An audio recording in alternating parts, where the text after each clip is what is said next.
Защо семействата на село са по-здрави, имат по-пълноценен полов живот и всичко им е наред? Защото, ако изневериш, четеш бой. Къде да мръднеш тук? 1 километър е разстояние, 2 бола млама локе, да мръднеш да погледнеш и те ловат, няма начин. Четеш бой и че отрипаш като мантинел. Така. А ние не изневеряваме. И затова си караме крутушка. Града са повече развлечения, повече пари разполагат. И оттам идват и другите работи, и другите неща. Кои неща? Разводите, парите развалят. Вие мислите, че сексуалният живот на село е по-стабилен, отколкото в града? Не, аз секс искам, ма зависи него. Ако може да го такова.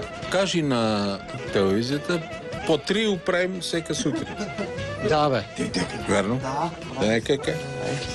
Прави. Сутрин. Младите мъже в столицата не могат да го направят това нещо. Защо? И сега днеска, като обиколиш Кюстендил с окръг 16 такива села и ти бръмне главата от такви като нас, до вечера за какво ще се сече? Трябва да се сети паза, бе. Младите хора в София, те трябва да имат, за да си заведат приятелката някъде, трябва да имат пари, да я заведат, да я почерпят.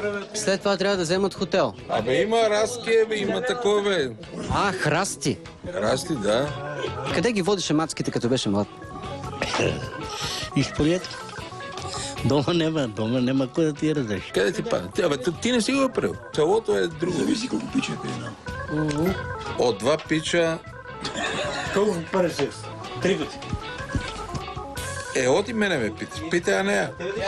Колко пъти като удари 2 такива? Верно, 3-4 пъти прави.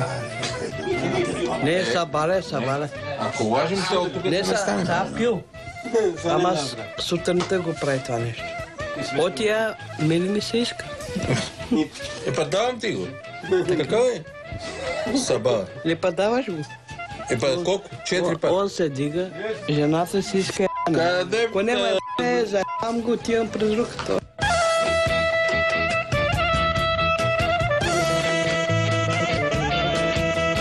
Гражданите били, може да правят малко секс, но били по-добри. Вие само мисионерската полза ли знаете?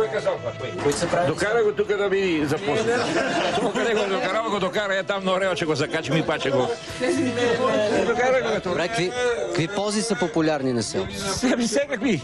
Какво ти даш на главата? За да му рипне и аз му правим. Сами правим. Дай Саши, защото... Пълна програма. Това не е пълна програма, бе, хора. Па кажете вие от София нещо ново. Ти му правиш пълна програма. Па че му направим оти. Ми се е такова. Па да. Па да. Защо сега? Ще се уишаваме. Утре ще умре да и що да правим? Какво е първото нещо, което правите преди секса? И аз си пием бира. Няма ли някакъв афродизиак в градината? Примерно. Не те разбрах. Няма ли някакви неща, които стимулират секса от градината да си го набереш? Магданоз, примерно? И аз си турах на моечка. Какво си тураш?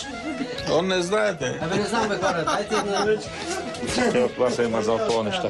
Ако искаш... Ама то пуска бело млече, като го такова едно пуска едно бело. Как действата? Това като го туриш и ти станете ток. Ако изкара млеко, тури си го. Това гаджето, къде ти е, после става окей. С това го приемете. Група секс правили ли сте на село? От 5 човека повече не.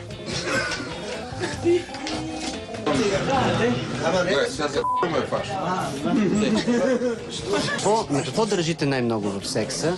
Сега, да кажем, на това да партньора да е опитен, да има... Аз съм 54 години, че фукам от всекъде. И аз да те питам. Питай. А ти колко